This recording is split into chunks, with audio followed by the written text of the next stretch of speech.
All right, this is a video on showing you how to set up Ultimaker Cura if you're going to be using Cura for your 3D printer.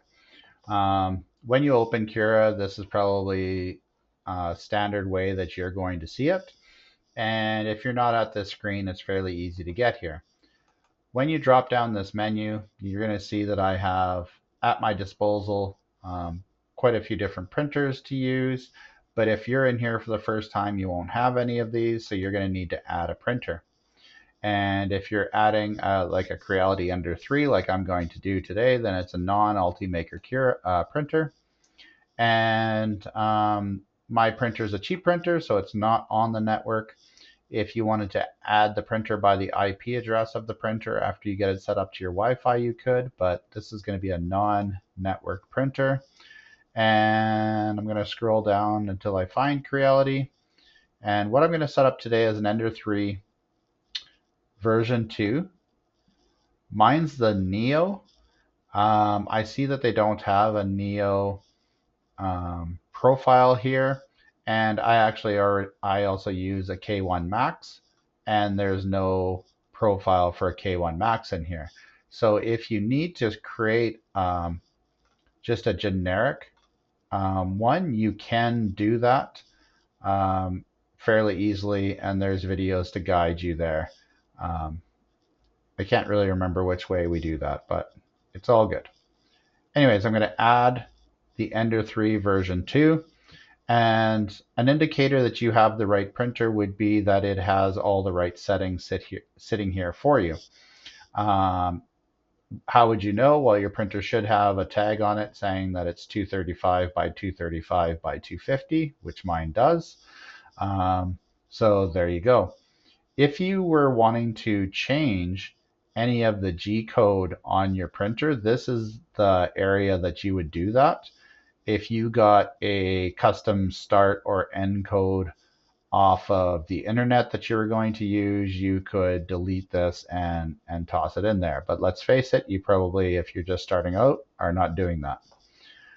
You can make any changes to the extruder on here that you need to if there's some reason that it's up, down, or left or right, or you're using a different diameter of filament. But you're not, so just hit next. Okay, there we go. If you right click, you can drag the plate around. Usually the plate will indicate which way you're looking at it. Like the Ender symbol here just shows me that this is the front of the print bed. Okay, so there's print settings up here and profiles. If you want to use a basic profile, then you're going to get a very limited amount of settings. And that's really good for a beginner. When you're printing things like, let's say, your first Benchy and your Benchy's turning out wonderful, then this profile is probably for you for a while. But as you want to print things more difficult or make things look better or make them stronger, you might need more settings. And if you want to, you can go ahead and just go into all settings. But this can be a little intimidating for a new printer person because, well, look at it. It is. I don't know what all of these do, but I'm kind of up to 80%, I think, of these settings. I know how to change it and make a difference because I've been doing a whole lot of printing. I recommend you just stay with basic. And then if you're printing and you see the need for another setting, or you see people on the internet using another setting, what you can do is come up to settings and configure setting visibility. And then you could add something. For example, a setting that is kind of neat is ironing.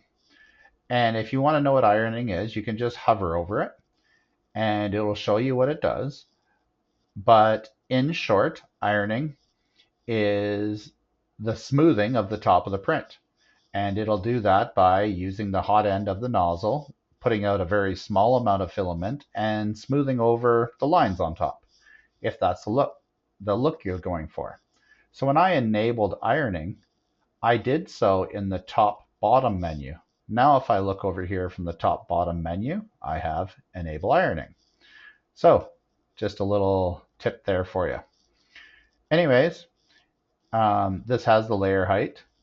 This has profiles for different heights. So as you change it to super quality, where you're going to have a layer height of 0.12, which means you'll be less pixelated, the Z will only go up 0.12 every time it's laying down a new layer lines. When you do that, it changes all the numbers below. And that's a pretty good way for you to go.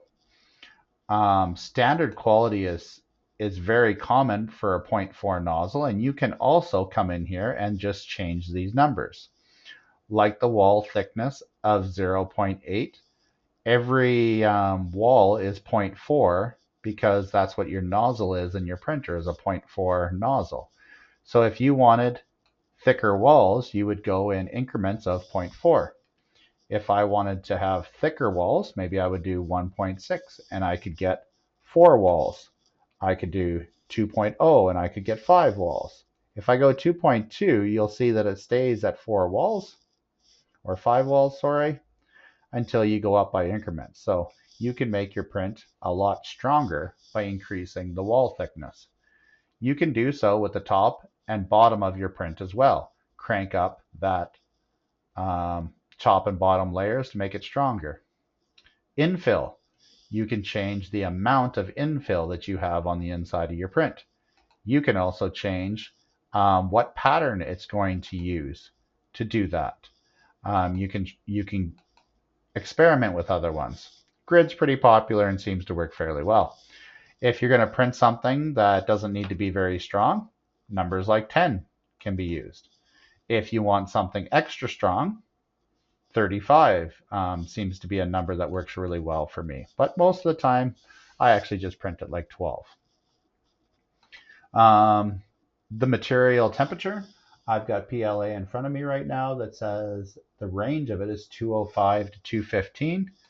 I find my version 2 Ender 3 to need to be on the warmer side of that. So I didn't go to the max number, but I went close to it, and I just know my printer. You'll get to know yours too and be able to make those decisions. The build plate, I always leave at a lower number like this, just so it doesn't warp my prints or anything like that.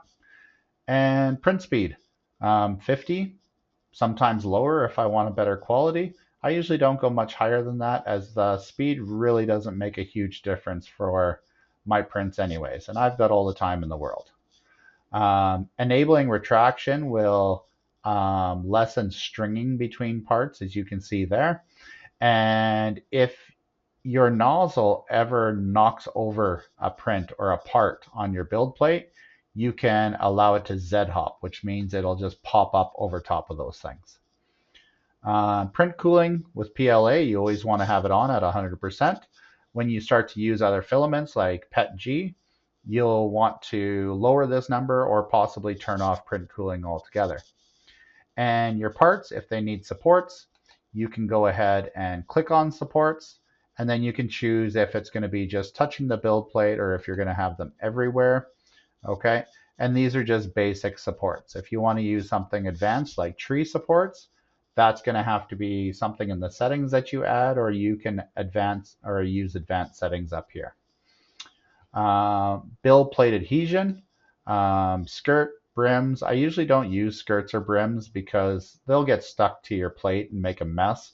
If I want something to adhere really well, I use a raft, or I use none, because a lot of the times I don't need anything like that. Dual extrusion menu you're not going to need for your Ender 3. Anyways, if you're wanting to bring in a part, I can just do that.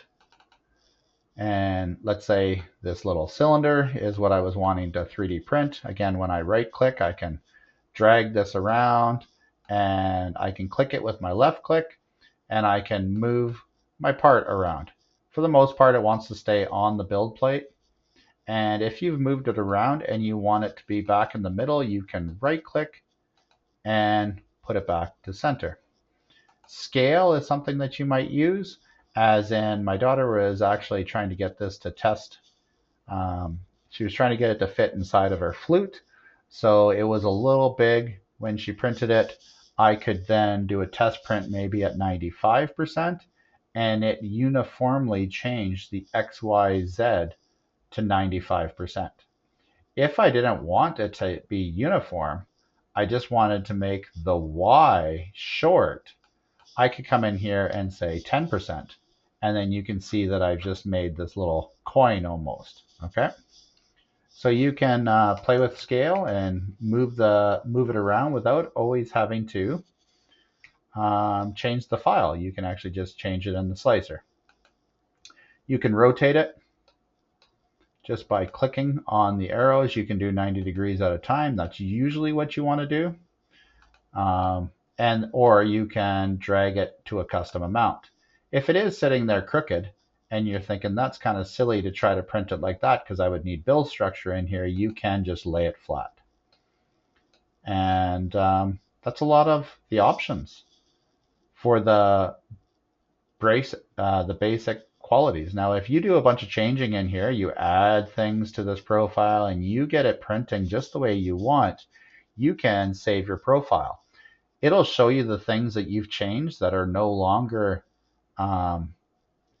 the default settings, and then you can save a new custom profile when you have something really well tuned. I don't have this really well tuned yet, I don't think, so we're just going to leave that alone. Up in this menu, you could change the material, okay, and the nozzle size of the printer. If you ever change the nozzle size, you need to come up here and change the nozzle size up there, just so the printer knows you're doing that, and it'll help you with a lot of the other settings. Anyways, I think I've got this thing ready to go. I do not need supports on it, so I'm going to turn that off, and then I'm going to click slice. After it's sliced, it'll show me that it's going to take 10 minutes and 1 gram of filament, or 0.39 meters, and I can now save it to my micro USB, or I can actually tell it to print if I'm plugged into a printer. I always recommend it's better to use a memory card than it is to print off of your computer with a cable. The cable just isn't as reliable. All right, I think that's it for setting up the slicer and getting it off to the 3D printer. Hopefully you found this useful, and stay tuned for my next video.